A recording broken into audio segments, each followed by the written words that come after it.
आइए तो आज आपको बिहार राजनीतिक गलियारे से जुड़ी एक बहुत बड़ी खबर बताने जा रहे हैं। खबर जो है वो बिहार राजनीतिक गलियारे से निकलकर सामने आई है कि जिस तरह से जो है राजद प्रवक्ता मनोज झा के द्वारा ठाकुरों पर टिप्पणी की गई है, ठाकुरों को बदनाम करने की कोशिश की गई है।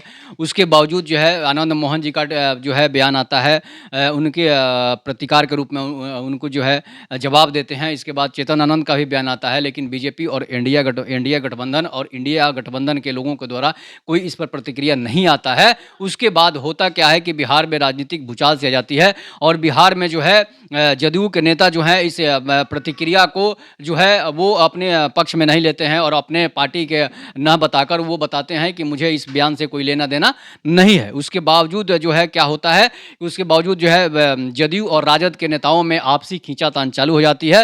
राजद के नेता ही इस पर बयान देने लगते हैं और उसके बाद जो है जदयू के नेता जो हैं संजय सिंह के द्वारा भी बयान आता है, नीरज बबलू के द्वारा भी बयान आता है, जो बीजेपी के कद्दावर नेता माने जाते हैं। उसके बाद नीतीश कुमार के नेताओं का बयान जो है इस सियासी घमसान में उनका भी बयान जो है चालू हो जाता है। इसके बाद अब होगा क्या, इसके बाद अब नीतीश कुमार इंडिया गठबंधन में रहेंगे या फिर एनडीए गठबंधन में जाएंगे, ये आने वाला समय बताएगा। लेकिन मैं आपको बता रहा हूं कि बीजेपी का जो प्लानिंग है, जो ये सूत्रों के हवाले से जो खबर आ रही है कि बीजेपी जो है नीतीश कुमार को जब एनडीए गठबंधन में नीतीश कुमार आएंगे तो बीजेपी उनको अपने पार्टी में रखेगी, सशर्त रखेगी। उसके बावजूद जो है नीतीश कुमार जो है पीए अब सीएम नहीं रहेंगे। नीतीश कुमार को कोई दूसरा पद दिया जा सकता है, कोई केंद्र में बड़ा पद दिया जा सकता है, लेकिन बिहार में अब नीतीश कुमार सीएम नहीं रहेंगे। और चाहे इंडिया गठबंधन में रहेंगे तो वो बिहार के में सीएम अब नहीं रहेंगे। सीएम फेस अगर होगा भी तो बीजेपी का ही हो सकता है, चाहे वो सम्राट चौधरी हो जाए, चाहे वो आरके सिंह हो जाए, चाहे वो कोई हो जाए,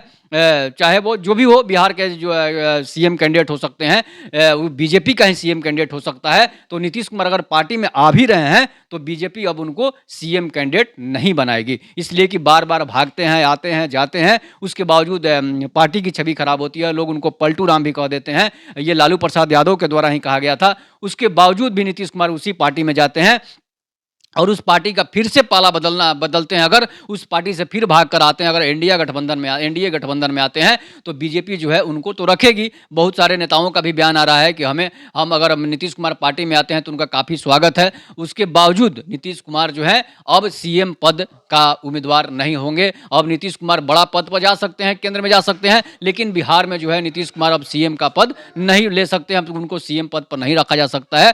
इसलिए कि नीतीश कुमार 20 साल से सरकार चला रहे हैं। सरकार चलाने के बावजूद भी अगर बिहार में नीतीश कुमार को कोई समस्या होती है, अगर बिहार फिर भी गरीब राज रहता है, तो ये नीतीश कुमार की देन है। चाहे वो जो भी 20 साल रहने के बाद भी अगर बाहर लोग कमाने जा रहे हैं, अगर बाहर लोग बेरोजगारी की मार झेल रहे हैं, तो समझिए कि आप जो सीएम पद पर इतने दिन रहे, सीएम के रूप में शासन किया, उसके बावजूद बिहार के लोग गरीब हैं, बिहार के लोग बेरोजगार हैं। तो ये सारा का सारा दरमदार जो है, सारा का सारा जिम्मेदारी जो है वो नीतीश कुमार के सर पे आती है। और नीतीश कुमार वही गठबंधन फिर से बनेगा, इंडिया गठबंधन बनेगा, इंडिया गठबंधन नहीं, एनडीए गठबंधन बनेगा। अगर नीतीश कुमार आते भी हैं तो नीतीश कुमार को अब सीएम नहीं रहेंगे। नीतीश कुमार को भले ही बड़ा पद बीजेपी दे सकती है, तो उसके बावजूद अब नीतीश कुमार क्या करेंगे ये आने वाला समय बताएगा। तो आप अपनी इस पर प्रतिक्रिया जरूर दीजिएगा। तब तक के लिए नमस्कार, जय हिंद, जय भारत, जय श्री राम। तो ये टिप दो।